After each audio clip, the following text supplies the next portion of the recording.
All right, Vic Nasty. That track we were listening to there is a track called Pretty Lady from a group called named Lighthouse. I want to say that was from 1968.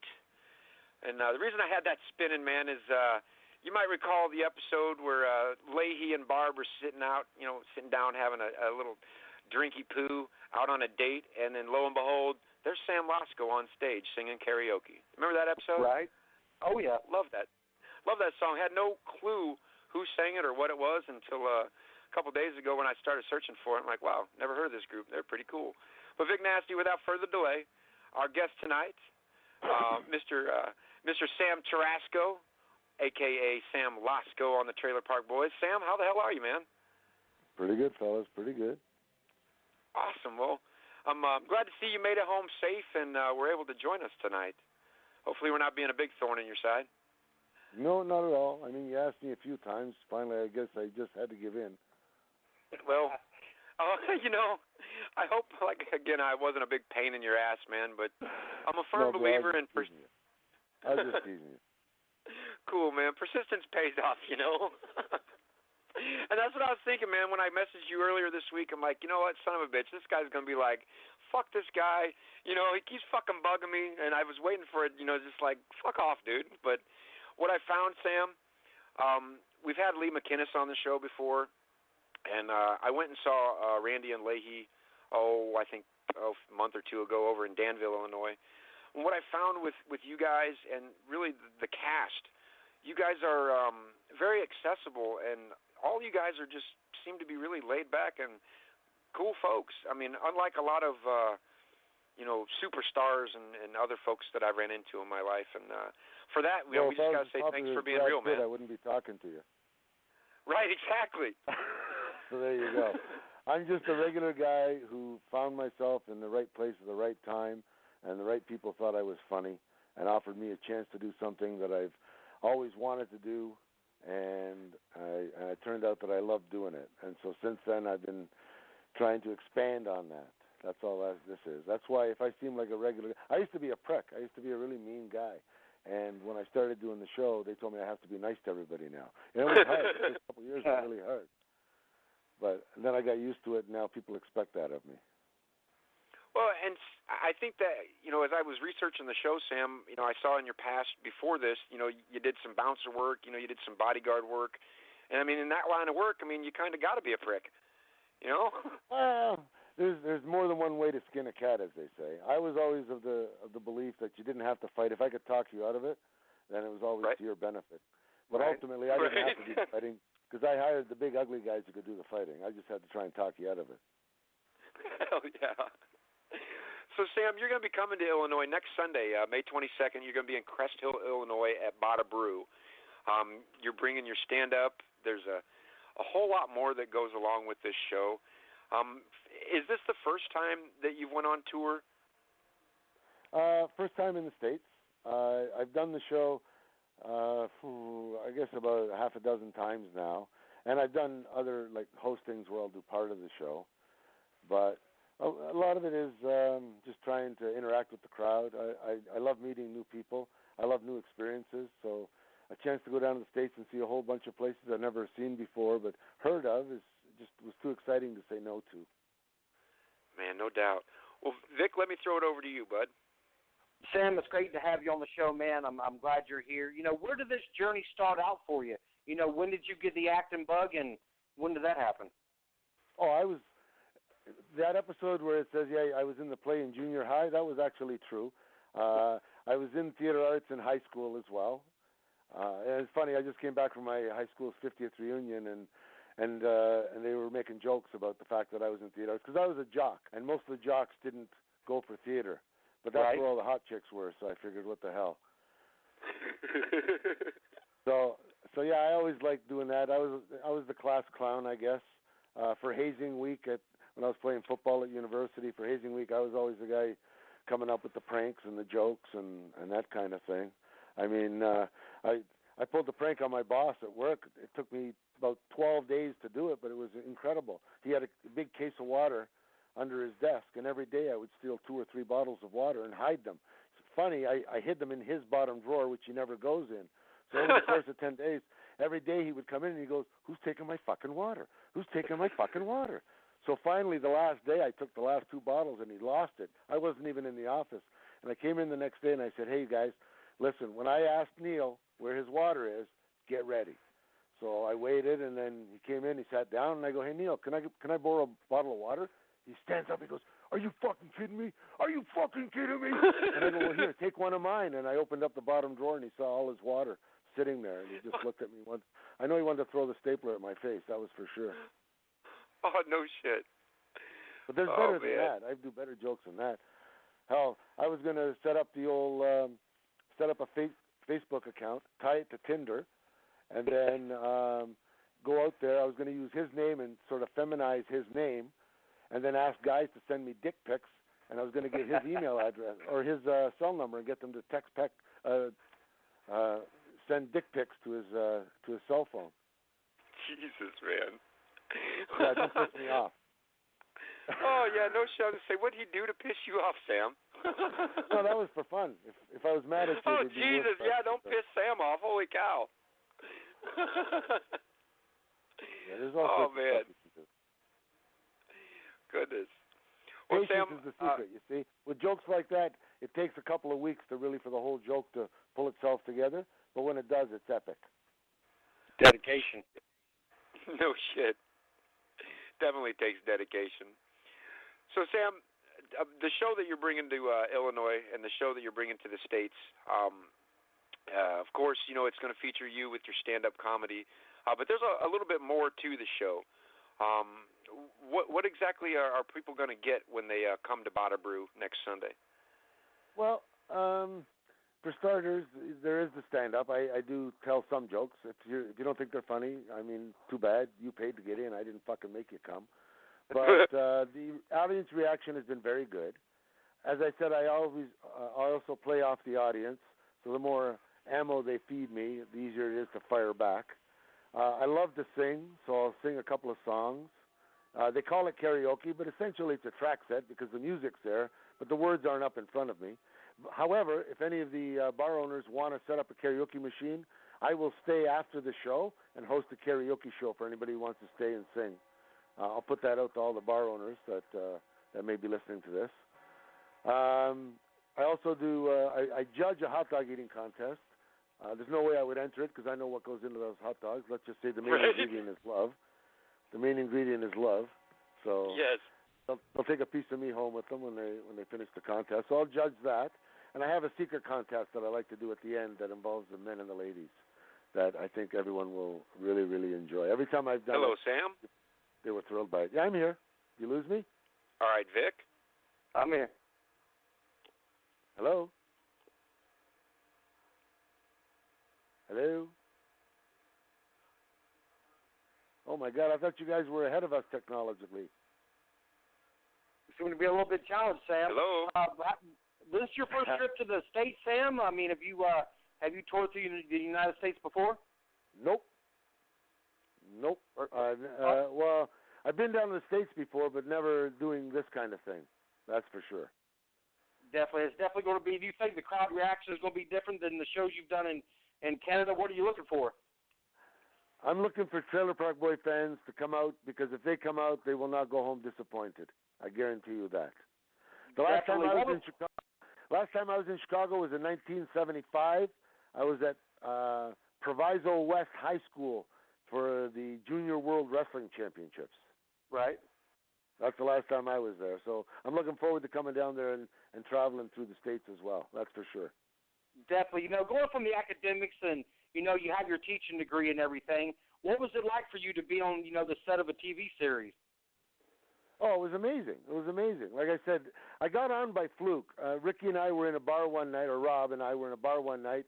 I bailed him out of a fight. He thought I was funny and invited me to be on the original movie where I played Dick number 1. Then They called me back and offered me a chance to audition to be in the series and said, hey, this time you'll even get paid. And I said, sure.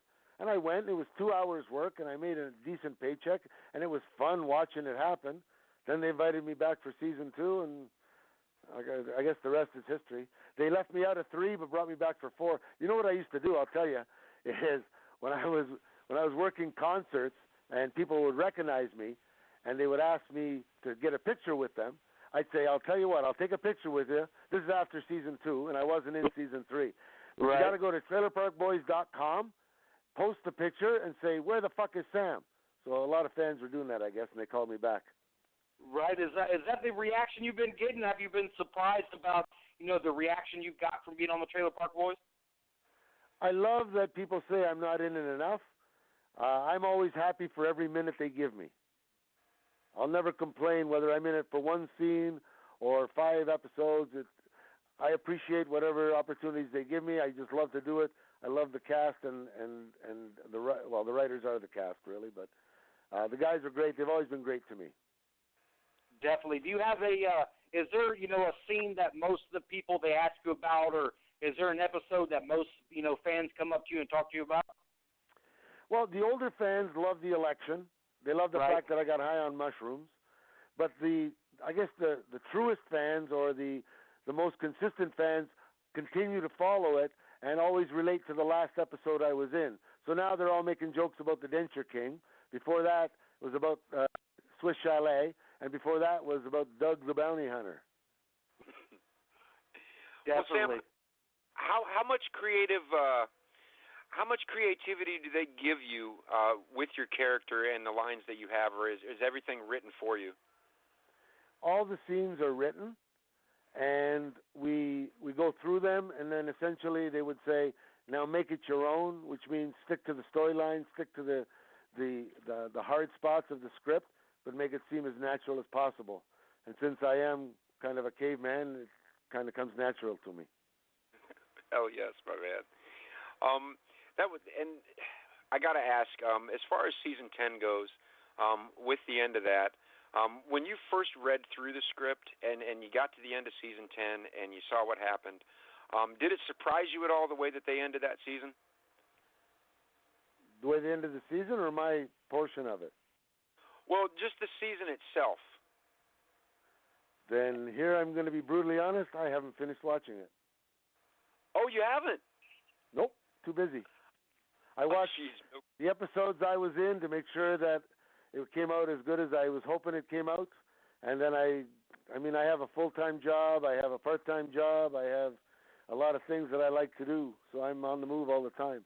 So I haven't finished watching the episode or the season, so I apologize. Oh, no worries. I won't spoil it for you, man. But you know what? Let me tell you something else, too. It helps me stick to what I'm doing when I'm shooting my scenes because I don't know what happens behind the scenes. Think of it that way. I got you. If I don't see development with these guys in other aspects, then I can just react the way I would react based on my experiences with them and nobody else's. It makes it a little more organic. I got you. Totally. So, all right. It's not that I don't like the show. Right. I'll watch it a year later, but I won't watch it right away because I don't want to spoil what they're going to do for me in season 11 by what I did in season 10 and how they ended season 10. I prefer it to be a surprise to me when I act surprised. So we can expect to see you in season 11. I did get the call. Awesome. And I won't pry for any more details other than that. That's all I got was the call. Make yourself available from this date to this date. They don't give me my scripts till like a week before. I don't even know. All I know is I think I know when I'm showing up, but I don't know for how long. And again, it could be for one day, it could be for a week, it could be for the month. I would appreciate whatever they give me. Absolutely. And, as far as Swearnet goes, I loved watching the High Fuckers episodes, you and Amy. Are we going to be getting any more of those? Well, Amy, as you know, has opened that Can-Do dispensary and is an extremely, extremely busy woman, specifically being called in. Every time there's a big drug bust and they talk about legalization, all the newspapers, all the TV stations, all the radio stations, they all contact Amy because she's such an incredible source. So she's actually doesn't have time to do it right now, and I'm trying to come up with something new that I can present for everyone. But Amy is just far too busy to keep doing the show, and I respect her walking away at this time. Can I ask, Sam, how many of those episodes would you film in a day? Like when they put a new. Well, I usually didn't change my shirt, so you can tell. Well, and really, what I could tell is from one episode to the next, you could see the raccoon eyes. You know, your eyes I would get higher and higher. I think we would try and do 8 segments. So I was totally twisted by the 8th one. Yeah, a lot of times you couldn't get through 6, though. A lot of times you couldn't get through 6. And trust me, when that bucket was to my face, it needed to be to my face. Right. Holy smokes! Because I would just sit and watch those episodes. I'm thinking, man, I couldn't do it. You know, sit there and dab after dab of some of the dankest stuff in Canada. You know. Well, so Amy's a machine. I don't know if you're aware of that. She's a 105 or maybe less pound machine. Because I cannot see anybody smoke the way she does. Though I will say, in the last episode that we filmed, she was getting high. I could tell. Oh. Well, Vic, let me throw it back to you, man. Sam, I've also noticed when I was doing the research that you've been, active in the Toronto political scene, helping Rob Ford and his, campaign re-election. Let me explain what that is. My real job is I'm a talent coordinator and production manager for an entertainment company. So we prepare, present, organize concerts. And, like, for example, last year I was on tour with Rich Homie Kwan. I was the tour manager. The year before that I was on tour with T.I. In the capacity of tour manager, where we set up the show and we deal with partners across Canada. And then, so essentially we prepare talent. For example, we did something for the CFL on the weekend with Taboo the other day. So that's my real job. So, it's I don't know. Where did I start? See, I smoked one before I even started talking to you. What was the question? The Toronto political scene. Because a lot of those stories didn't want to make it. No, that's right. That's why I led with that. So that's my real job. So my boss had come up with a concept. Ben Johnson wanted to get back in the limelight. Rob Ford was such in the limelight that we came up with the concept for Rob Ford and Ben Johnson to have a race. And it would be a 100-yard race. And Ben Johnson was going to give Rob Ford a 50-yard head start. And all the money was going to go to charity. And it was my job to go down to City Hall and propose it with Ben Johnson to Rob Ford. So that's why I was there. There we go. The media saw the 3 of us there and went from 3 people in the lobby to like 43 people in the lobby. And they were all staring and pointing their microphones, pointing their cameras, going crazy. And Rob looked out and he goes, Jesus, look at those fucking vultures. I can't believe this. He goes, hey, let's fuck with them. So when we came out, he made that comment. These are my new campaign managers, Cave and Ben Johnson. And he did that. He did that just to screw with the media. Right. So there was no political alliance with Rob Ford. It was the first time I had met him. Yes, I am from Etobicoke. Yes, he was the representative for where I live. Yes, he used to knock on my mother's door and solicit her vote every year. Yes, I liked him, even if he did have faults. Who the hell doesn't? But his heart was in the right place. Hell yeah. And may he rest in peace. No doubt. You know, Sam, one of my favorite parts, as I probably said earlier, about doing interviews is really the research and researching for the interview and getting prepared. And I always find myself learning things that I didn't know. For example, never knew that you had a teaching degree. Yeah, I have 2 degrees. Bachelor of Arts from Laurier and a Bachelor of Education from Nipissing. So, I mean, was there at one point in your life, Sam, where you were like wanting to be a teacher? I was a teacher. I was a phys ed teacher. You were. See, that's something else I didn't know. Yeah, and then I taught English as a second language. But in today's environment, okay, think of me as to some extent really a caveman, seriously. So what kind of a teacher can I be if I'm not allowed to yell at the kids, I'm not allowed to fail the kids, I'm not allowed to discipline the kids? That's not the kind of gym teacher I used to have. It's not the kind of gym teacher that helped mold me into the competitive, driving guy that I am. So I couldn't be a teacher and be a pussy teacher, if you know what I mean, be a half-assed teacher. And, you know, Sam, that's something else we were talking about earlier tonight was just we were talking about lines and crossing lines and just society in general. I mean, even though we're here in the States, you're up in Canada, there's a lot of things that are very similar in social issues today. And, you know, back when I was in grade school, I mean, yeah, I had a gym teacher that kicked my ass. You know, we got SWATs and all kinds of stuff. And nowadays it's like I don't know, it's like a generation of pussies. You know, you can't even yell at them anymore. Nobody fails. I mean, you do that and they want to fire you just for yelling at them. Yeah, you can't get trophies for being the best. It's sarcastic-ball, man. South Park is so on point. Yeah, totally. Love the reference. I'll tell you a story. So it was after school. Everyone's running laps in the gym. I came up and started running laps behind Mr. Martinson. He was our one of the gym teachers, and I was mocking him. There's no question I was being a smartass. And he hit me. He slapped me right in the back of the head, knocked my glasses across the room. I went over and told my dad. He goes, "You deserved it." And you know what? I did.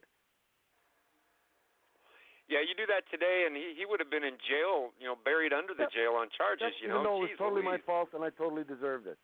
And here's the best part. After I graduated from university, I went back and taught at my old high school. And I'll tell you something. The teachers that were good guys are good guys, and the teachers that were dicks are real dicks anyway. Right. Seriously.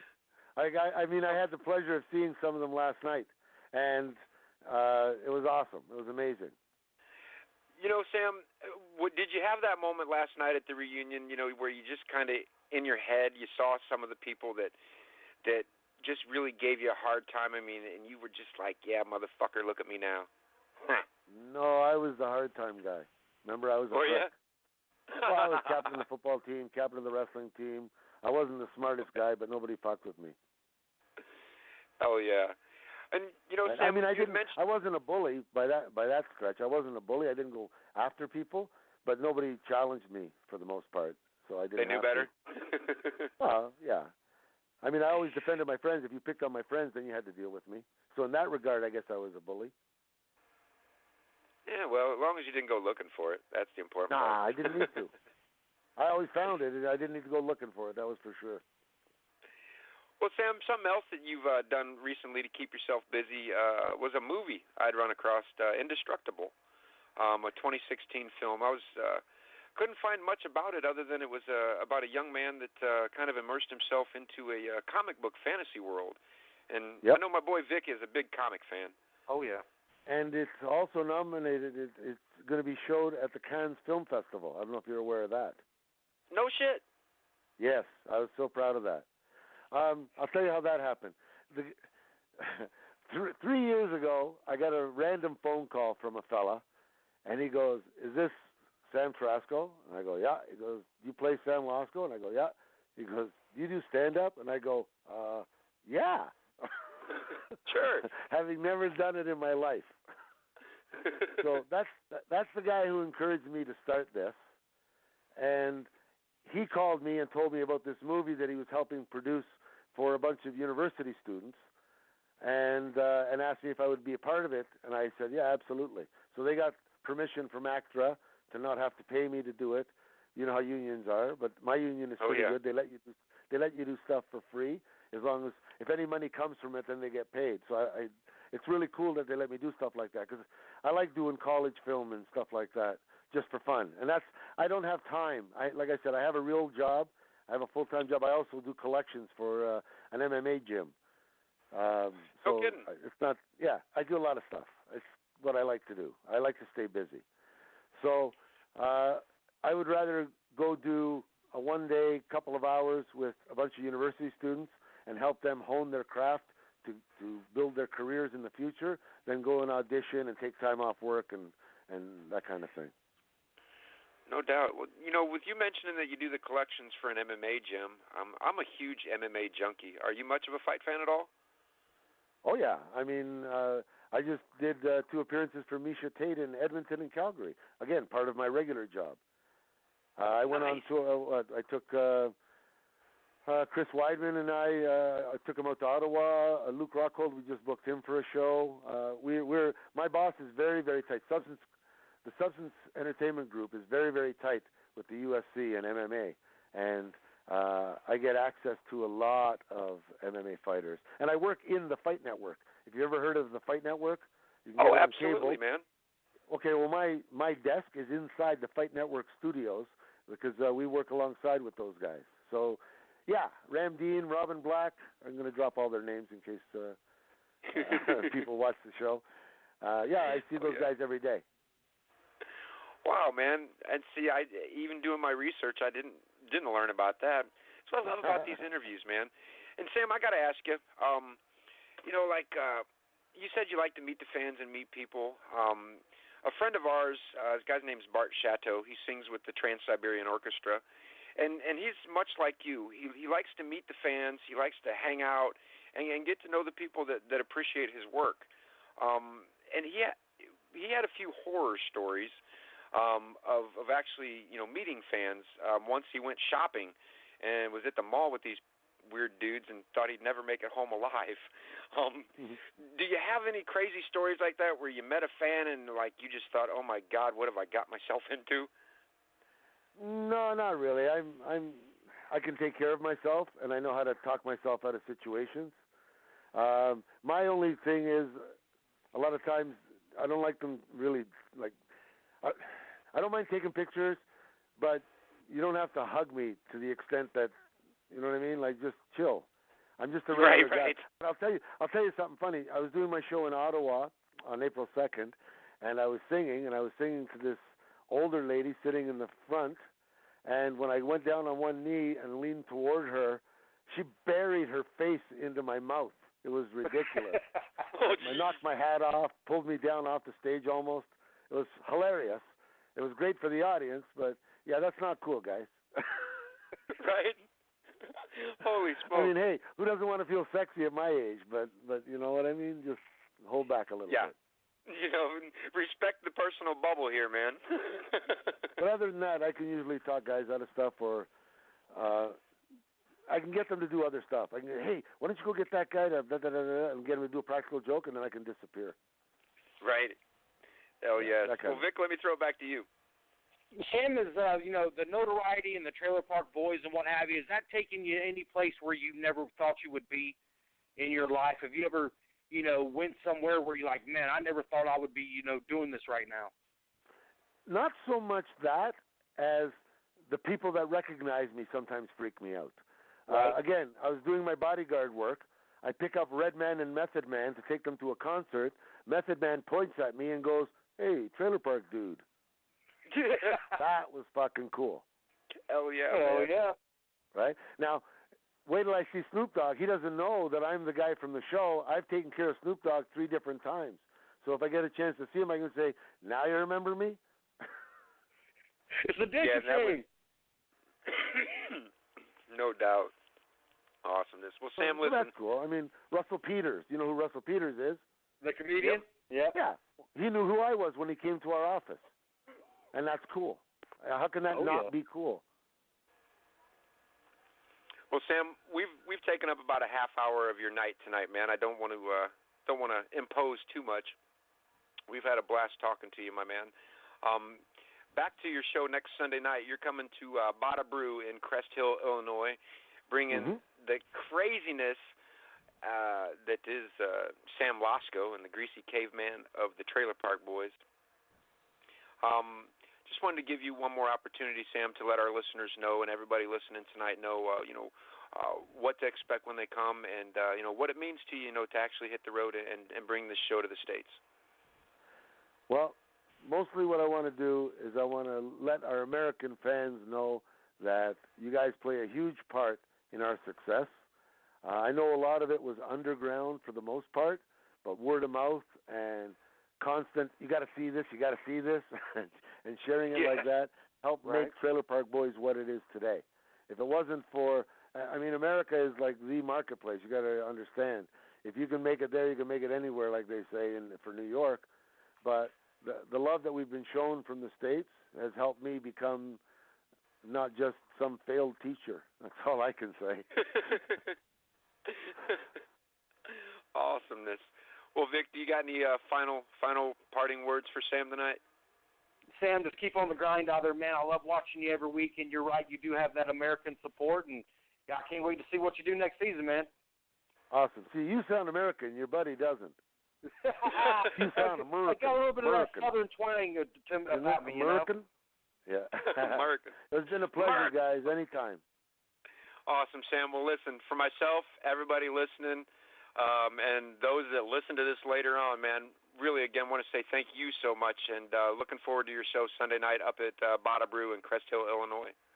You guys are coming? Well, it's a Sunday night, man, and I look forward to seeing you. Okay. Glad to hear. Sam, thank See you then. Thanks. Yep, take it easy, man. Okay, bye. Later.